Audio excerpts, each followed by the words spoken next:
Hello, everybody. I'm back from vacation. I took a little break from life's insanities, and now that I'm back in the asylum, I have a new mini documentary to show you.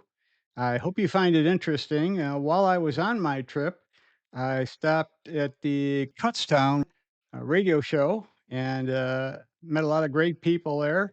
And I'll have some video on that in another video down the road. And I picked up this t shirt, I really like it. It says, I collect vintage radios, deal with it. I like a t shirt with a little attitude. Anyway, it's great to be back, and you guys have waited long enough. So let's get into this new video and see what you think. Leave your comments below and let's get going. In this documentary, I'd like to tell you about a man you seldom hear about, except for one book he wrote in 1922. I'd like you to know more about him. So sit back, relax, and I'll tell you the story of Archie Frederick Collins. Born on January 8th in 1869 in South Bend, Indiana, Archie Frederick Collins would attend Old University of Chicago and graduated in 1888. He found employment at the Thompson Houston Electric Company. The company supplied parts for a wide range of products from lighting to streetcars. In June of 1897, Collins married Evelyn Bandy. The marriage produced a son named Virgil, who, like his father, would later become an author. Collins became focused on radio, which was new and exciting back when he was young. Collins studied all facets of radio and became a known expert in the field of radio. Collins also performed research on improving radio technology. One of his more peculiar experiments was using a brain from a cadaver to see if it would work as a detector. Shades of Dr. Frankenstein. Radio spark transmitters could not transmit sound back in Collins' day, though many men were experimenting with the goal of transmitting voice or radio telephony by developing continuous wave transmitters. The spark transmitters of the day could not produce continuous wave transmissions, only damp wave transmissions, which were used to transmit Morse code. In 1899, Dr. Gustav P. Gehring founded the first American radio communications company, American Wireless Telephone and Telegraph Company. Collins was hired as an advisor, but left the company after a dispute with Gehring. Collins established his own laboratory to conduct radio research. The laboratory was located at 132 South 6th Street in Philadelphia.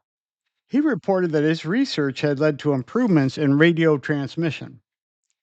In 1900s, Collins built two radio stations a mile apart at Rockland Lake, New York.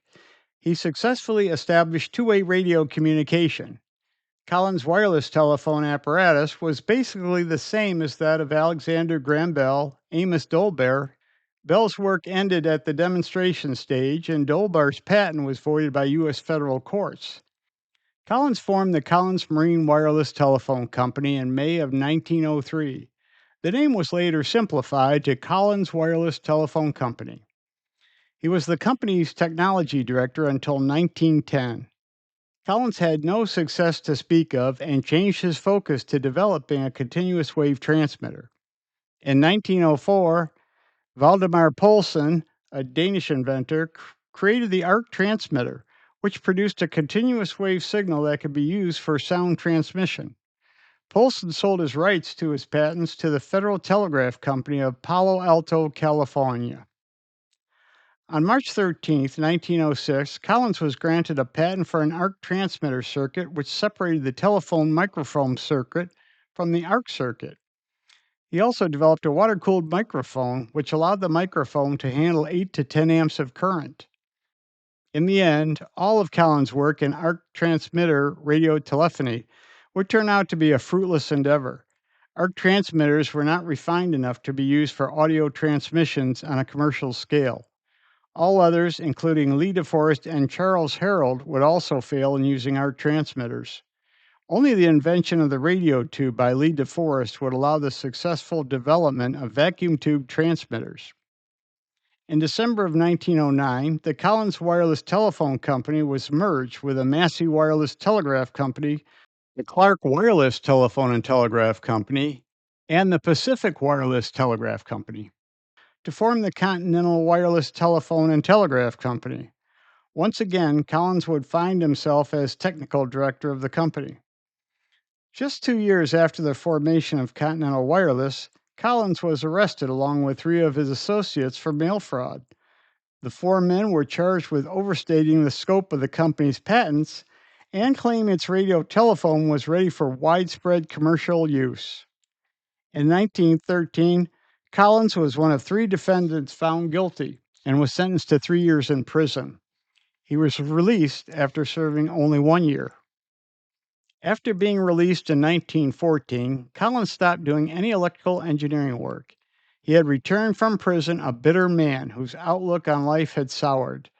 The change in Collins' attitude towards life led to his wife Evelyn filing for separation from him. Collins became a full-time author and wrote a large number of books on varying subjects. His writings consisted of 100 books in the science and technical fields and over 500 articles. Collins' works were instrumental in informing the public about early radio, then known as wireless telegraphy and telephony. Ellen McDermott, the 2000 Nobel Prize laureate in chemistry, stated that Collins' 1924 book, The Boy Chemist, had provided so much inspiration to him. As a boy, he kept borrowing the book from the public library for almost a year so he could perform all the experiments described in it. By far, Collins' biggest writing accomplishment was the Radio Amateur's Handbook, published in 1922. It has been revised 15 times and is still in publication over a century later, a publishing endurance record for this type of book.